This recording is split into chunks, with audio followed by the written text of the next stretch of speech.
और ध्यान से देख लो, संतोष गुप्ता नाम है, गुप्ता जी हैं। जो योगी सरकार के बुलडोजर ने गिराया है बगैर किसी नोटिस के। विकास प्राधिकरण का नक्शा किसने पास किया? योगी सरकार के अधिकारियों ने। और कल रात में चोरों की तरह बुलडोजर लेकर आए और इनका पूरा मकान गिरा दिया। लेकिन ये तो हिटलर को फेल किए हैं भाजपा सरकार वाले। सीधे आएंगे बुलडोजर लेके मकान गिरा देंगे। इन पर मुकदमा लिखा जाना चाहिए गुंडई का, इन पर मुकदमा लिखा जाना चाहिए मकान तोड़ने का, और इन अधिकारियों से जुर्माना वसूल कर। जितना गुप्ता फैमिली का नुकसान हुआ है, लोग टूट जाते हैं घर बनाने में और तुम तरस नहीं खाते बुलडोजर चलाने में। ये सप्त सागर कॉलोनी है और ये हमारे पीछे खड़े हैं संतोष गुप्ता। और ध्यान से देख लो, संतोष गुप्ता नाम है, गुप्ता जी हैं। और ये बगल में इनकी श्रीमती मनीषा गुप्ता जी हैं। दोनों लोग मेरे बगल में खड़े हैं। और पीछे ये बिमलेश सिंह, ये पटना के रहने वाले हैं, पटना के रहने वाले हैं श्री बिमलेश सिंह। ये गुप्ता परिवार है। पीछे देख लो, पूरी बिल्डिंग जो गिरी हुई है, छत, ये जो छत पूरा गिरा हुआ देख लीजिए आप लोग, छत। मनीषा गुप्ता और इनके पति संतोष गुप्ता ने 2018 में जमीन ली। कितनी जमीन है ये? 1800 स्क्वायर फीट। इन्होंने 1800 स्क्वायर फीट जमीन लिया। जमीन लेने के बाद उस जमीन का दाखिल खारिज कराया।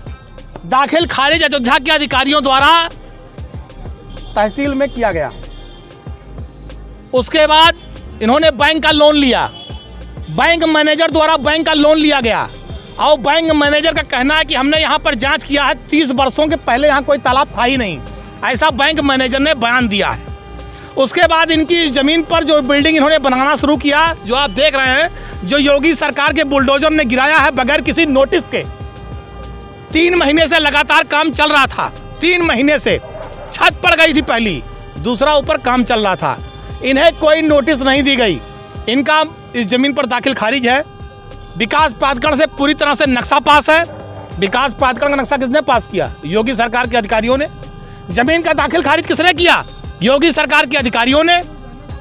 योगी सरकार के अधिकारियों ने दाखिल खारिज किया। नक्शा किसने पास किया? योगी सरकार के अधिकारियों ने। लोन किसने किया? बैंक के मैनेजर ने। बैंक सरकारी किस बैंक से है?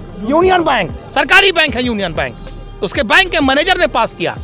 और उसके बाद सुप्रीम कोर्ट का आदेश है कि बगैर किसी नोटिस से किसी के मकान पर बुलडोजर नहीं चलेगा। अभी कुछ दिन पहले सर्वोच्च न्यायालय ने आदेश दिया है। लेकिन पूछ लीजिएगा अभी आप गुप्ता फैमिली से, इन्हें कोई नोटिस नहीं दी गई। एक भी नोटिस, सिंगल नोटिस इनको नहीं दी गई। और कल रात में चोरों की तरह बुलडोजर लेकर आए और इनका पूरा मकान गिरा दिया। इनका पूरा मकान गिरा दिया। इन्हें कोई नोटिस नहीं। अगर इनकी जमीन गड़बड़ थी तो इनको नोटिस देते, ये कोर्ट जाते, मुकदमा लड़ते, अपनी बात कहते।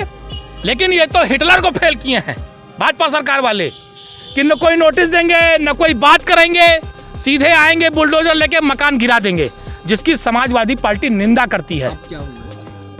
भारतीय जनता पार्टी की सरकार के जो ये अधिकारी हैं, जिन्होंने दाखिल खारिज कराया, जिन्होंने विकास प्राधिकरण से नक्शा पास कराया और जिन्होंने इसको गिराया बुलडोजर से, इन सब पर कार्रवाई होनी चाहिए।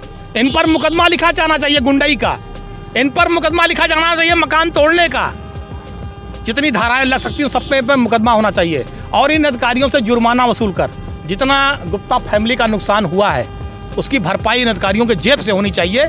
ये हम लोग मांग कर रहे हैं। खून पसीने की कमाई से आदमी लोन लेकर मकान बनाता है, ईंटा गिट्टी मोरंग बालू सरिया लाता है, उसके बाद लेबर मिस्त्री का खर्चा अलग से देता है। ये भाजपा सरकार में वो लोग नहीं हैं जो गरीबों की ज़मीन को सस्ते में लेकर बेचकर पैसा कमा रहे हों। ये मध्यम वर्गीय लोग हैं, अपना 1-1 रुपया जोड़कर मकान बना रहे थे।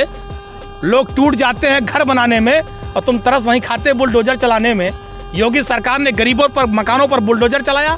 और ये बिमलेश सिंह पटना से आए हैं, करोड़ों की ज़मीन लिए हैं। इनका भी न कोई नोटिस, न कोई बयान, न कोई पर्चा, सीधे बुलडोजर। तो ये जो बुलडोजर की कार्रवाई है ये गलत है। तालाब पहले से अंकित है, इसलिए अंकित है। अगर अंकित था तो रजिस्ट्री कैसे हुई? दाखिल खारिज कैसे हुआ? तालाब पर विकास प्राधिकरण नक्शा कैसे पास किया? इन अधिकारियों को बर्खास्त करा जाना चाहिए। जिन अधिकारियों ने, भाई जब इनकी जमीन की दाखिल खारिज हो गई तो यानी जमीन सही है। अगर विकास प्राधिकरण का अधिकारी नक्शा पास कर रहा है इसका मतलब जमीन सही है। अगर बैंक उस जमीन पर लोन दे रहा है इसका मतलब जमीन सही है। इनके पास 3 प्रमाण पत्र हैं सही होने के। इन सारे अधिकारियों अगर ये गलत हैं तो सबसे पहले उत्तर प्रदेश के मुख्यमंत्री को चाहिए इन तीनों अधिकारियों को, जो तीनों हैं, सबको बर्खास्त कर दें और उनके ऊपर वो मुआवजा लगा दें। जितना इनका नुकसान हुआ सारा मुआवजा की भरपाई अधिकारियों के जेब से की जाए, वरना ये माना जाएगा कि भाजपा की सरकार गुंडाई कर रही है। जिसका मकान और जमीन चाहेगी, जो हमें कब्जा करेगी, वो परंपरा कायम की जा रही है। सब्सक्राइब करें आपका अपना चैनल न्यूज़ टाइम नेशन और हर खबर सबसे पहले पाने के लिए बेल आइकॉन जरूर दबाएं। और हाँ, खबरें पसंद आ जाएं तो लाइक और शेयर करना ना भूलें।